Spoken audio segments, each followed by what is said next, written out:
Какво става, човече? Ден 2. Купихме нов рифел. Решихме да сменим рифелът. Този е. Че гадно мирише. Алуминия. Доста по-тънчък, по-лекичък. Това доста лесно влезем тук. Иначе не го старят нов рифел.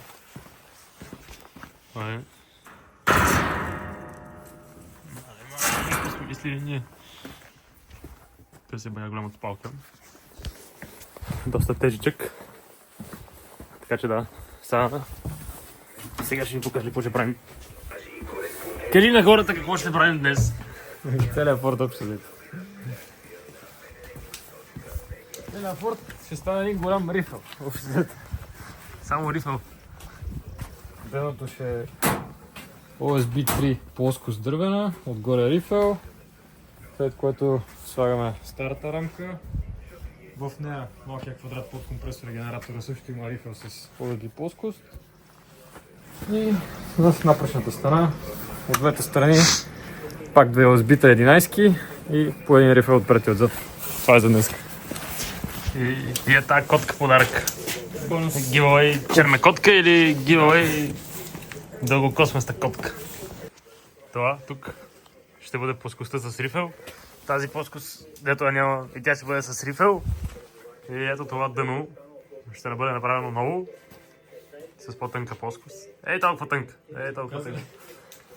Плоскостта не, аз не знам къде е плоскостта. Показах стария рифъл. Ама те нямат нищо общо, ние сме големи главунчовци. Служебния автомобил. Служебния опеломобил. Служебната мобилна Айго. детайлинг студио. Детайлинг студио в Opel. Най-бързия Opel. Кажете как постигнахте всичко това? Как постигнахте? Ето тук долу. Ще има рифъл. Еми, що е подготвено за рифъл? Само няма рифъл отгоре.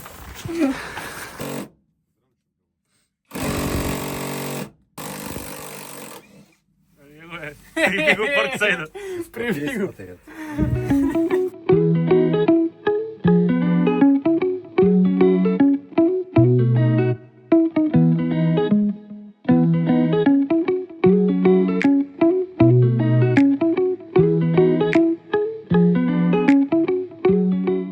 Ето го жълтия код за опасност от вятър, човече.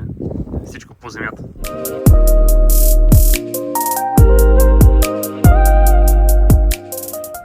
Какво става, човече? Ден пореден. Тук напредъкът е напреднал. Вземи това изказване. Така. Ето на тези ще бъде закрепен рифълът. Тук, тук, тук, тук, тук и тук.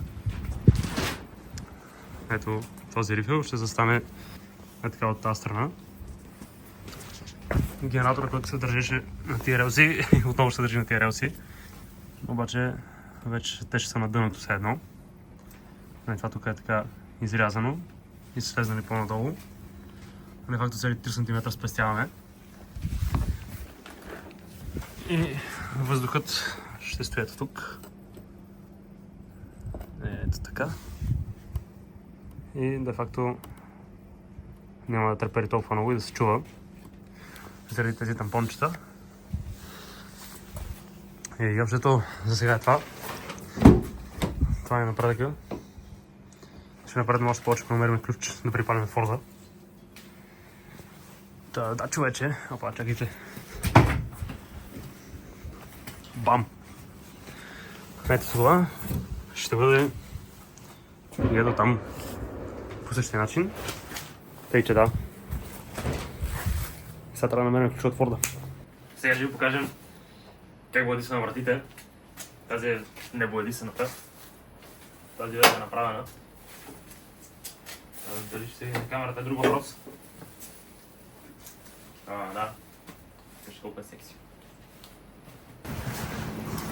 Ето е боядисаната врата вече.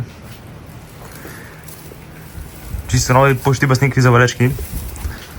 Ето тия работи се получават, когато не сме шкурили хубаво. Да, сега господин Сачко ще ви обясни как да шкурите. Шефе, Направи някакво движение за транзишън.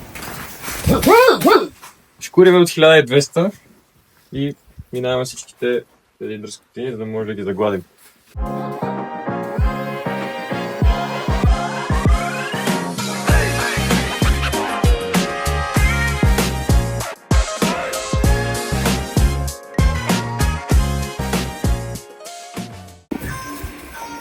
Добър ден! Ето сега момчетата маскират. Преди боядисване.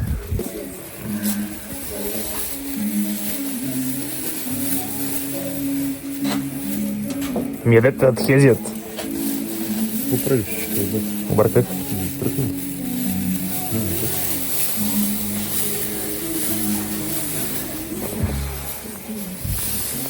се електризирах. Я го човек електричество. Не, това го вземем да го турим там. Дали стара. Имаме, ето, я кажи какъв е апдейта с червеното Ферари. Смяна на спирачен апарат. Но кажете защо? Защото блокира. Да, ден и половина се кара и мирише на изгорела гума и какво стана.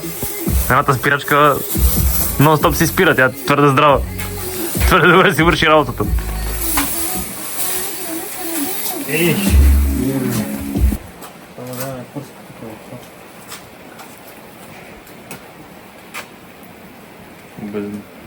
Дезинфекцираме малко с ракийка. Това е от първак. Аз преди първак.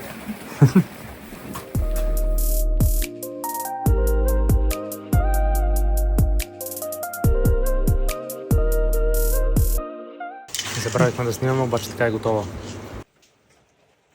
Това е другата врата готова. И прогресът отвътре с мукета.